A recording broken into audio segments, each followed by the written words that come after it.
My name is James Yegon, and I'm the current president of the Rotary Club of Nakuru. We still have a lot of girls who are still facing challenges of accessing sanitary towels, and that has hindered their performance, in which so many girls have not been able to access education, because girls do miss schools 4 days a month, and that has really interfered with their education.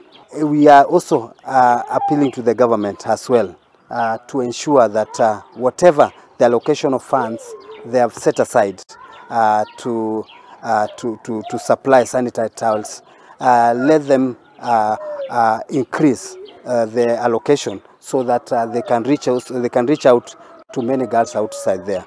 We are going to issue sanitary towels and panties to over 300 girls today. But also for the board child, we have been carrying out training to ensure they also understand what the girls are going through, as well as what is their role in the community as far as the boys are concerned. Maita from Ngara School for the Deaf. I'm the head teacher.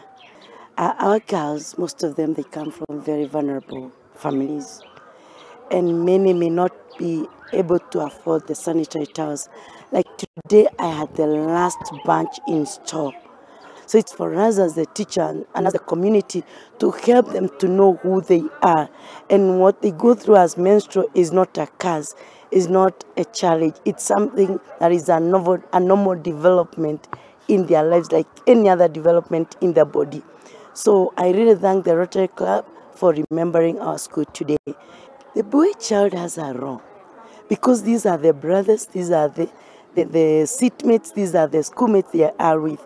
And sometimes when maybe the girl messes up, the boy will really, they laugh because they don't know what it is. So it's very important also for the boy child to understand that